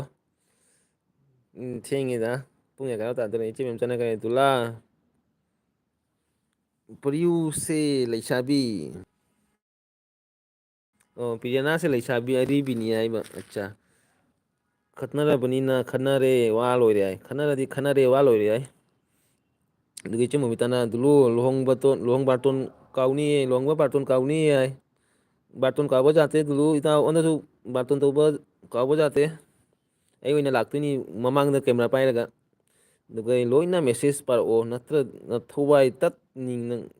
ꯅꯊꯋꯥꯏ ꯇꯠꯅꯤꯡꯗ꯭ꯔꯗꯤ ꯅꯪ ꯏꯃꯥ ꯁꯤꯔꯦ ꯑꯗꯨꯒ ꯏꯆꯦ ꯃꯆꯥꯅ ꯀꯔꯤꯕ ꯑꯩꯗꯤ ꯗꯨꯂꯥꯁꯦ ꯑꯉꯛꯄ ꯂꯩꯔꯕꯅꯤ ꯍꯥꯏꯕꯨ ꯀꯔꯤ ꯑꯉꯥꯡꯒ ꯂꯩꯔꯕꯅꯤ ꯍꯥꯏꯕꯨ ꯀꯥꯏꯗꯩꯅꯣ ꯑꯩꯁꯦ ꯄꯥꯈꯪꯅꯤ ꯄꯥꯈꯪ ꯀꯦꯠ ꯀꯦꯠ ꯂꯥꯎꯕ ꯄꯥꯈꯪꯅꯤ ꯁꯤꯁꯦ ꯑꯗꯨꯒ ꯏꯆꯦ ꯃꯆꯥꯅ ꯀꯔꯤꯕ ꯑꯣ ꯗꯨꯂꯥ ꯕꯕꯥ ꯅꯦꯅꯦꯅ ꯂꯣꯏ ꯄꯣꯠ ꯄꯨꯗꯣꯏꯅꯤ ꯍꯥꯏ ꯑꯠꯆꯥ ꯃꯌꯥꯝ ꯂꯩꯔꯤ ꯗꯨꯂꯥꯒꯤꯗꯃꯛꯇ ꯏꯇꯥꯎꯅ ꯀꯥꯎꯔꯣꯏꯍꯦ ꯀꯥꯎꯔꯣꯏ ꯏꯆꯦ ꯃꯣꯃꯤꯇꯥ ꯑꯗꯨꯗꯒꯤ ꯏꯇꯥꯎꯅ ꯍꯣꯏ ꯌꯥꯏꯅꯦ ꯑꯗꯨꯒ ꯄꯤꯌꯥꯅꯅ ꯀꯔꯤ ꯑꯩ ꯅꯤꯅꯦ ꯇꯈꯦꯜꯒꯤ ꯑꯦꯜꯕꯤꯁꯨ ꯌꯥꯎꯔꯗꯣꯏꯅꯤ ꯌꯥꯏ ꯑꯠꯆꯥ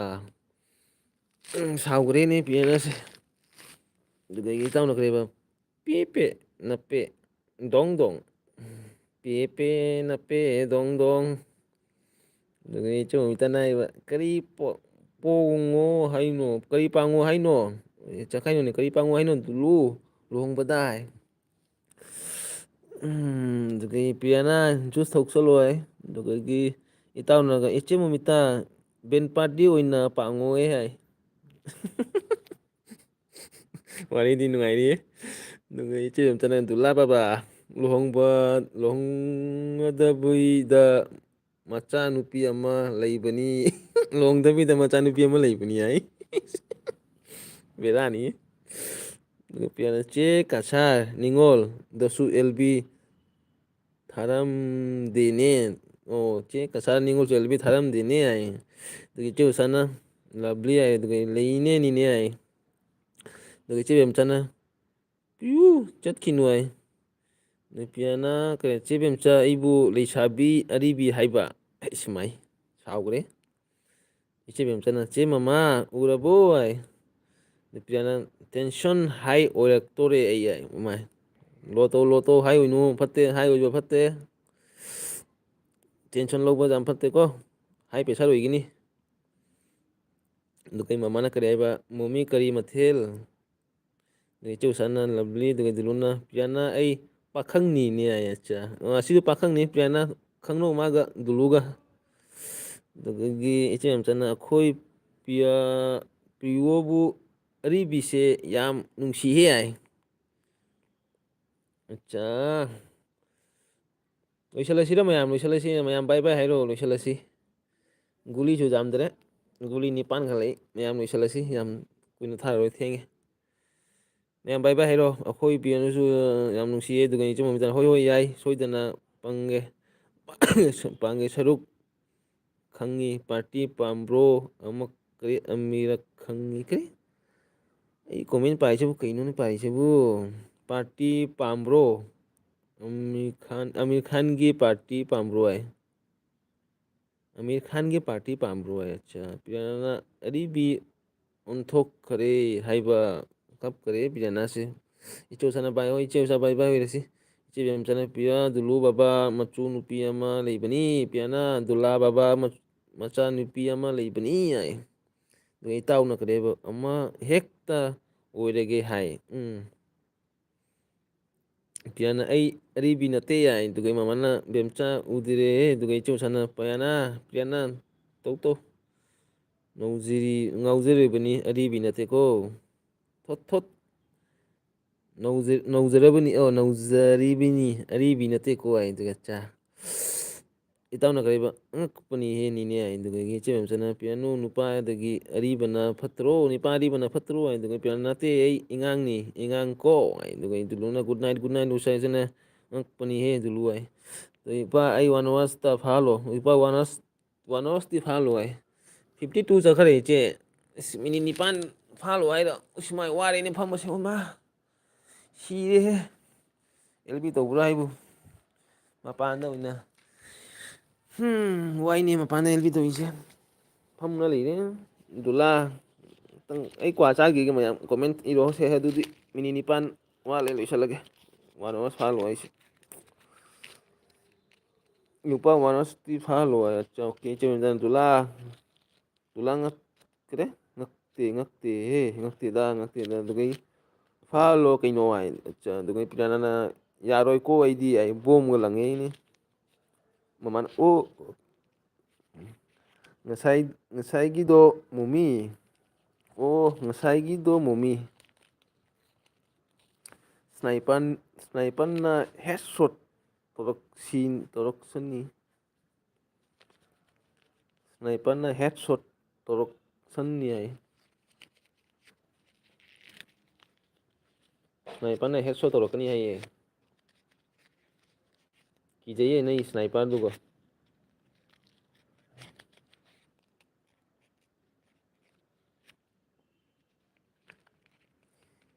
ꯐꯤ ꯏꯪꯂꯒ ꯐꯝꯃꯣ ꯌꯥꯗ꯭ꯔꯣ ꯗꯤꯍꯦ ꯐꯔꯦꯗ ꯏꯪꯕꯁꯤꯒꯥꯏ ꯁꯣꯗꯥ ꯂꯩꯁꯜꯂꯤ ꯏꯆꯦ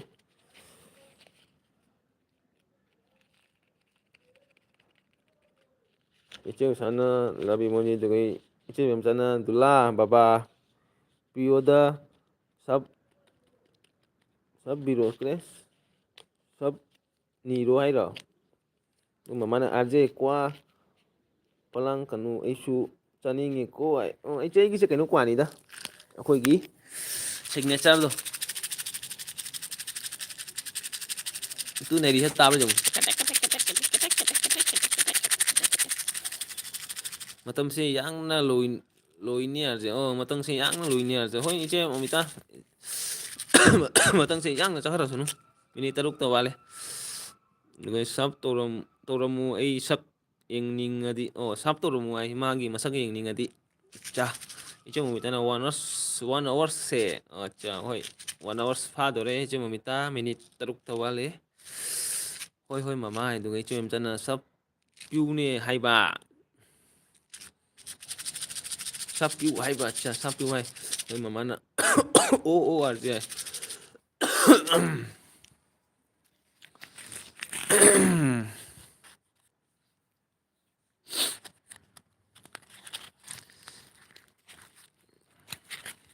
ꯏꯆꯦ ꯃꯤꯆꯥ ꯉꯁꯥꯏꯒꯤ ꯀꯔꯤ ꯍꯥꯏ ꯃꯊꯦꯜꯗꯣ ꯍꯥꯎꯕ꯭ꯔꯣ ꯀꯔꯤ ꯍꯥꯏ ꯀꯩꯅꯣ ꯇꯧꯕꯗꯣ ꯂꯥꯏꯅꯤꯡ ꯂꯧꯕꯗꯣ ꯃꯊꯦꯜꯗꯣ ꯍꯧꯕ꯭ꯔꯣ ꯃꯊꯦꯜꯗꯨꯗꯤ ꯐꯖꯅ ꯎꯍꯜꯂꯛꯇꯔꯦ ꯚꯤꯗꯤꯑꯣꯗꯣ ꯂꯣꯏꯁꯤꯟꯈ꯭ꯔꯦ ꯂꯣꯏꯔꯝꯗꯥꯏꯗ ꯍꯋꯥꯏꯔ ꯀꯩꯅꯣ ꯎꯔꯝꯃꯤ ꯍꯋꯥꯏꯒ ꯀꯩꯅꯣ ꯕꯖꯥꯔꯒ ꯎꯔꯝꯃꯤ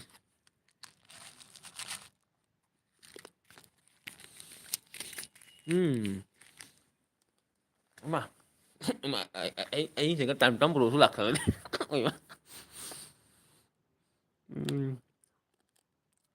ꯀꯔꯤ ꯍꯥꯏꯅꯣ ꯋꯥꯔꯗꯦ ꯑꯗꯨꯗꯒꯤ ꯑꯩꯅ ꯂꯧꯅꯩ ꯑꯗꯨꯒ ꯄꯤꯌꯥꯅ ꯏꯝꯐꯥꯜ ꯏꯁꯀꯤ DC ꯑꯣꯏꯅꯕ ꯂꯥꯏꯔꯤꯛ ꯀꯟꯅ ꯄꯥꯒꯦ ꯍꯥꯏ ꯑꯠꯆꯥ ꯂꯥꯏꯔꯤꯛ ꯀꯟꯅ ꯄꯥꯎ ꯄꯤꯌꯥꯅ ꯏꯝꯐꯥꯜ ꯏꯁꯀꯤ DC ꯑꯣꯏꯔꯣ ꯑꯗꯨꯗꯒꯤ ꯃꯃꯥꯅ ꯎꯁꯥ ꯎꯔꯕꯣ ꯑꯗꯨꯗꯒꯤ ꯇꯝ ꯕ꯭ꯔꯣ ꯋꯦꯜꯀꯝ ꯇꯝ ꯕ꯭ꯔꯣ ꯑꯩ ꯅꯨꯡꯗꯥꯡ ꯈꯔ ꯑꯍꯤꯡꯁꯤꯒ ꯃꯄꯥꯟꯗ ꯂꯩꯔꯤ ꯒꯦꯠ ꯃꯅꯥꯛꯇ ꯂꯩꯔꯤ ꯃꯣꯕꯥꯏꯜ ꯅꯦꯠ ꯃꯅꯨꯡꯗ ꯌꯥꯗꯕꯅꯤꯅ ꯔꯨꯝ ꯃꯅꯨꯡꯗ ꯌꯥꯗꯕꯅꯤꯅ ꯒꯦꯠ ꯃꯅꯥꯛꯇ ꯂꯥꯛꯑ ꯐꯝꯃꯦ ꯑꯗꯨꯁꯨ ꯀꯥꯔꯦꯟ ꯂꯩꯇ꯭ꯔꯦ ꯀꯥꯔꯦꯟ ꯑꯃꯝꯕꯗ ꯐꯝ ꯂꯩꯔꯤ ꯇꯝ ꯕ꯭ꯔꯣ ꯑꯩꯒꯤ LB ꯂꯥꯛꯄꯒꯤꯗꯃꯛꯇ ꯍꯥꯏꯅꯤꯡꯉꯥꯏ ꯂꯩꯇꯅ ꯊꯥꯒꯠꯆꯔꯤ ꯏꯌꯥꯝꯕꯕꯨ ꯑꯩꯅ ꯑꯗꯨꯗꯒꯤ ꯌꯨꯄꯥꯁꯦ ꯉꯁꯤꯗꯤ ꯆꯥꯛ ꯌꯥꯝ ꯉꯟꯅ ꯆꯥꯏꯅꯦ ꯆꯥꯛ ꯉꯟꯅ ꯆꯥꯔꯦ LB ꯇꯧꯒꯦ ꯍꯥꯏꯅ ꯏꯆꯦ ꯃꯣꯃꯤꯇꯥꯒꯤ LB ꯂꯣꯏꯔꯒ ꯉꯥꯛꯇꯪ LB ꯇꯧꯒꯦ ꯍꯥꯏꯅ ꯆꯥꯔꯕꯅꯤ ꯉꯁꯤꯗꯤ ꯉꯟꯅ ꯑꯗꯒꯤ ꯏꯆꯦ ꯃꯆꯥꯅ ꯎꯏꯒꯦ ꯇꯧꯔꯦ ꯌꯥꯝ ꯏꯪꯉꯦ ꯃꯃꯥ ꯏꯪꯉꯤ ꯌꯥꯝꯅ ꯑꯩ ꯍꯧꯖꯤꯛꯇ ꯄ꯭ꯔꯤꯟꯁꯀ ꯋꯥꯔꯤ ꯁꯥꯟꯅꯔꯝꯃꯤ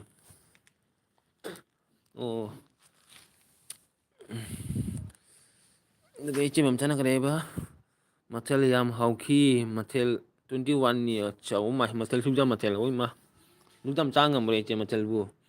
ꯇꯝ ꯕ꯭ꯔꯣ ꯀꯔꯤ ꯏꯟꯖꯥꯡ ꯆꯥꯒꯦ ꯌꯥꯝ ꯀꯨꯏꯔ ꯃꯇꯨꯡꯗ ꯑꯩ ꯎꯅꯔꯦ ꯇꯝ ꯕ꯭ꯔꯣꯁꯦ LBꯗ ꯂꯥꯛꯇꯕꯗꯃꯛꯇ ꯌꯥꯝ ꯅꯨꯡꯉꯥꯏꯇꯦ ꯅꯪꯅ LBꯗ ꯂꯥꯛꯇꯕꯁꯦ LBꯁꯦ ꯅꯨꯡꯉꯥꯏꯇꯦ ꯑꯩꯁꯨ LBꯁꯦ ꯍꯟꯗꯛ ꯃꯔꯛꯁꯦ LBꯁꯦ ꯌꯥꯝꯅ ꯆꯪꯕ ꯉꯝꯗꯔꯦ ꯑꯗꯨꯒ ꯏꯆꯦ ꯕꯦꯝꯆꯥꯅ ꯃꯊꯦꯜ ꯌꯥꯝ ꯍꯧꯈꯤ 21 ꯑꯗꯨꯒ ꯄꯤꯌꯥꯅ ꯏꯝꯐꯥꯜ ꯏꯁ की DC Deputy Commissioner acha dugai iche usana kariba tamtam welcome dugai tamtam bro na kariba RJ skin nungaite ko ai hoine kana skin se mammi tu kare leite o jaga kare leite dung kare jaka re ngasai pungkai ma kare 30 minute fa dru bagin hoine kare jaka re mama na kare piana paul lai paula di khai dugai mama na iche mummi na kariba piana all the best hai dugai iche mummi na kariba hai tamtam ai dugai tamtam pro na kare RJ hojikta nongonda phone torambani changi kare changi hai ro changdi hai ro o ai nang na nahan phone toromi tamtam bro nang na kare hello hello hai raga phone to kadat kare ai na tamtam bro lagi jau hai to bu nang na kana kana waiting le mi do nang na kadat kare duga isu to dere nang ju busy le rabani na torok taraba ai to ga khal mun nang thabak chin bani na du da ma torok taraba ina duga chi mem chana lelbi da ngauna dum leiradi DC kanate oidoise khangu piano DC da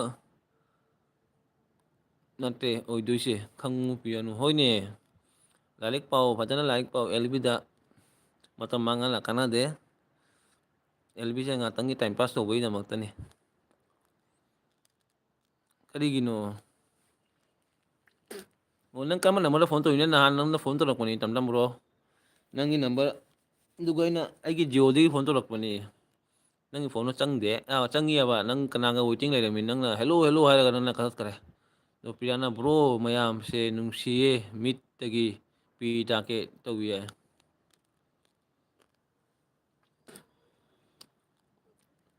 piana phajana larik pau matam lai da larik page di phajana pau matam lai da loi to akhoi di kai hai ni langja du mai na kare ai nganna nupi thi jalabani na loi lore dugi che bem san IBS nungai di bo hai dugi mama na kare tam tam udaba kui hai dugi mama na kare che mo mitana bem cha ai no kare dugi che sana emoji pi le lab lab dugi che bem nungai ri ai dugi tam tam bro na mama ai si dugi piana bro se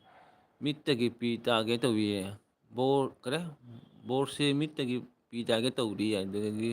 mama na kare tam tam kari mathel dugi che bem sana kon kone momi disik dagi bisi pi kini ai kone momi disik dagi pisi pi kini ai dugai tam tam bro na usai dugai che sana madi dugai piana never get this kind of blessing is my life dugai tam tam bro na kare ba ai puthi thong ba cha o tam tam bro puthi thong ba hau buni he bo kui he ju puthi cha da ba puthi fry to laga cha o ju hau buni puthi ga kai u su gi de se ga lak pu digi tam tam kg da only 100 rupees o jam hongi ne arje on okay je usa 1 hours pare loisala sida mayam bible to ro adu loisala ge dugai che bem sana IBS LB da laktaba yam nungai ti hoini IBS LB laktaba yam nungai ti khangni handang mar se jam thabak chilaba ma sen khangni LB tha de LB su lakti che bem upai leite thabak kalli thabak kalam ngani dugai priana kariba tumage bye bye mang nungai malli he mang nungai malli hoi hoi tumo priana thenge munga ga ta dare dugai che usana RJ tumage good night nang su ing bana lo ramani chango imungda hoi mayam loisalasi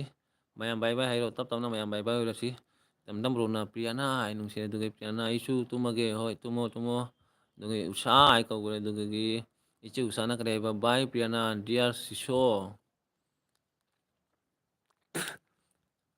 dugai mama na kare ba jam priana nang na student singba oiradi nang LB jau roi dani priana heng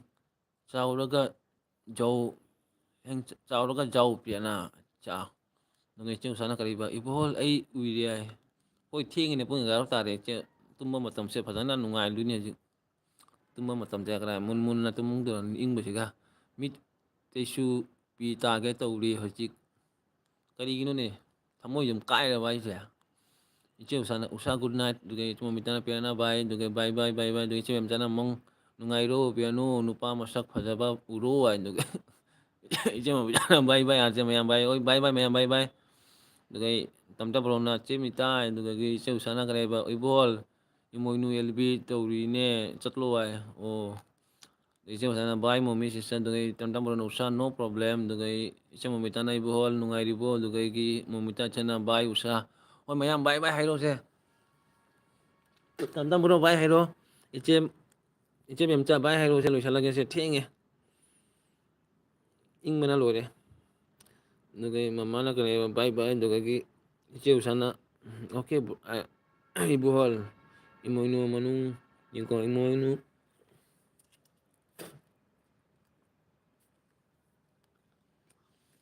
anje bro na kuai ne masana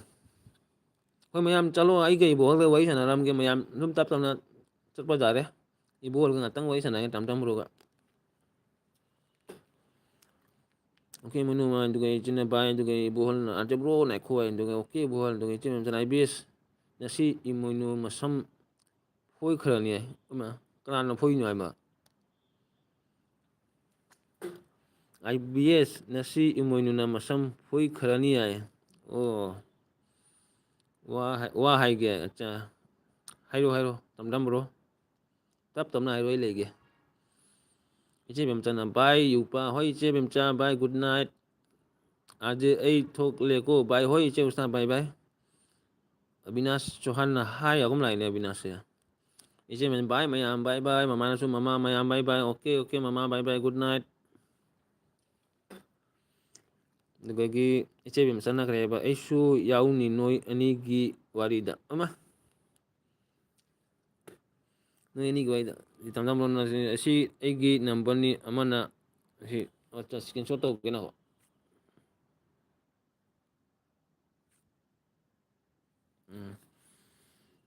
tam tam number se kasat karo ei remove to kare ke number se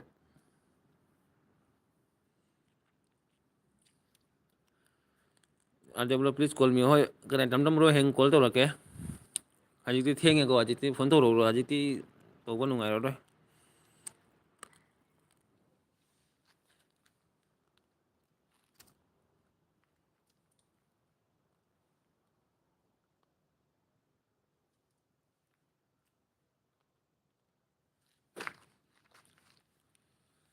tam tam loisala siro bye bye heram se 46 guli khalei guli dilei ri bye bye chatle ko okay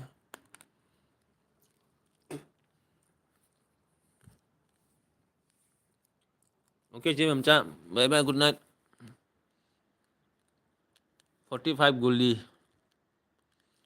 गुली बाबा 45 है मेरा गुली आज नंगोंदा call तौबा चंगदे होया टमटम रोई होरेन ai kare loy tawri nang pung kya le pung ngaro makai tare ko ho ai tawra ka dudi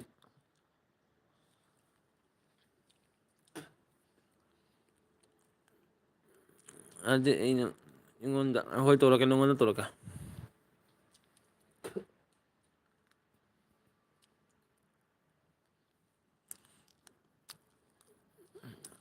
number ani manung da amada ta amada tawra so jani phangani na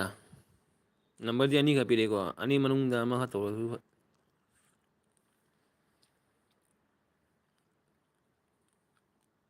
hoy lo sallo phone tawra lo okay okay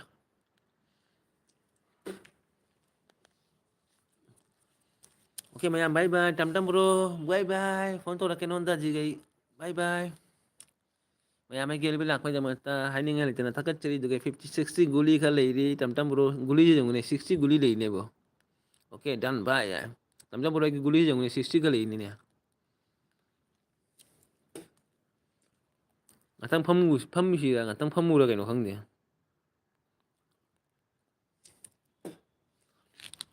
60 guli uima why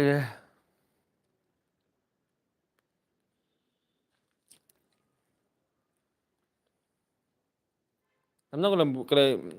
nang LB to da bani LB da video thangat pangam da video to shame ngam da video to thangalu da tro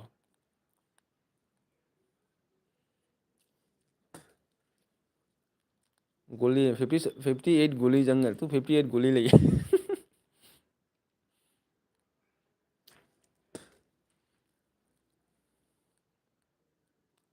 ꯌꯥꯏ ꯐꯝꯁꯤ ꯌꯥꯏ ꯏꯃꯥ ꯑꯩꯕꯨ ꯀꯥꯏꯅ ꯂꯩꯇꯦꯅꯦ ꯏꯃꯨꯡ ꯆꯪꯉꯒ ꯀꯥꯏꯅ ꯂꯩꯇꯦ ꯇꯜꯂꯦ ꯑꯗꯨꯒꯤ ꯏꯃꯨꯡꯗ ꯆꯪꯅꯤꯡꯗꯔꯦ ꯀꯥꯏꯅ ꯂꯥꯛꯇꯦꯔꯦ ꯍꯧꯖꯤꯛꯄꯨ ꯑꯩ ꯒꯦꯠ ꯃꯅꯥꯛꯇ ꯂꯩꯔꯤ ꯅꯥꯀꯣ ꯇꯣꯁ ꯀꯥꯞꯀꯦꯀꯣ ꯌꯦꯡꯍꯟꯒꯦ ꯅꯉꯣꯟꯗ ꯑꯩꯒꯤ ꯐꯣꯇꯣ ꯌꯦꯡ ꯂꯩꯔꯦ ꯑꯩ ꯁꯣꯝꯗ ꯀꯦꯃꯦꯔꯥ ꯑꯣꯟ ꯇꯧꯒꯦ ꯑꯦ ꯌꯥꯗꯦꯅꯦ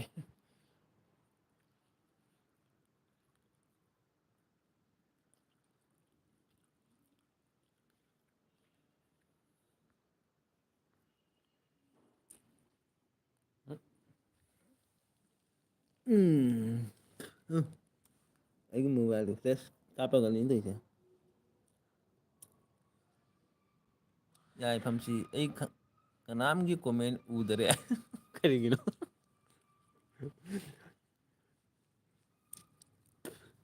ꯀꯅꯥꯝ ꯂꯩꯇꯦ ꯑꯩꯒ ꯅꯪꯒ ꯇꯅꯤ ꯂꯩꯁꯦ ꯑꯪꯅꯦꯁꯤꯡꯁꯦ ꯁꯨꯃꯥꯏꯅ ꯊꯝꯒꯦ ꯁꯨꯃꯥꯏꯅ ꯊꯝꯃꯗꯤ ꯎꯏ ꯈꯔ ꯑꯗꯨ ꯎꯔꯦ ꯈꯔ ꯎꯔꯦ ꯎꯔꯦ ꯑꯆꯥ ꯑꯩ ꯐ꯭ꯂꯦꯁ ꯀꯥꯞꯄꯤꯅꯤ ꯃꯅꯤꯡꯒꯤ ꯂꯥꯏꯠꯁꯦ ꯀꯥꯞꯄꯒ ꯎꯔꯦ ꯎꯔꯦ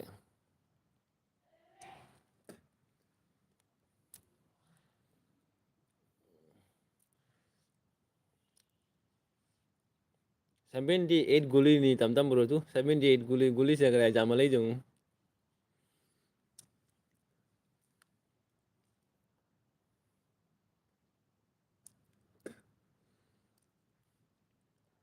उन किलो उन किरे उन किलो उन किलो ऐसे कहीं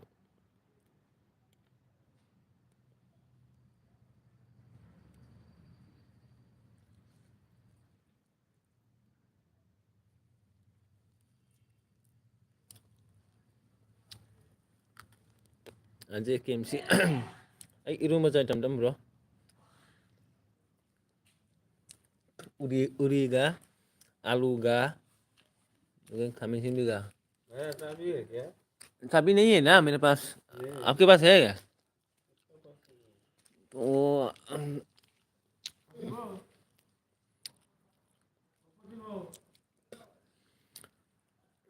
उरीगा आलूगा इरोला दुगगी कहीं फ्राई तो वो काउथोगरे फ्राई तो वो कहीं बजा दो वो कहीं बजा नो काउगे ओ आ करे मणिपुर के अखोई इचन लाखपदो अइना वीडियो थांगतपदो तो माना करे मणिपुर के ngaरी पुरेयाबा ngaरी तो हाउबना करे हैनी अस खुआव मनी खरा सालगा चावसिद कइनो खादेबा हाउबना अदुगा चारम पुका थलेबो अस आजके अमर पान खाइबार नाई ओ आई क्वा चारिए नखै क्वा जंगन के काई नइ क्वा दो एक पान से केपी नहीं केपी तू उब्रो तू कमला पसंद सिचारी नहीं तू कमला पसंद ओके इरुनबा कोई पार्टी चतखरे हाँ कोई पार्टी चतखरे थेंगे अदुगी चतखरे कोई नुपीनीना थेंगबनीना अयुक्तसु ngन्ना हौगत्तोइने ओइसे ओके मणिपुर की इचन आना हाना आइगा वीडियो थांगतपदो आइगा मुकबांग तोंबदो मागा चाबा मोइ लाकपदो पुरकपा ओतोंगा सुम याम पुरे ओतोंगा सु करे पैरे दिबा बोया मथले तम ब्रो सिगैगी ओतोंगा दि हाउते अब अदु मोइना ओतोंगा पुरे ओतोंगा ngaरी तो दुइदो पुरई अदुगा ngaरी दसु बोया म लेरी नहानसु करे कइनो थारे गाड़ी गाड़ी दा थारे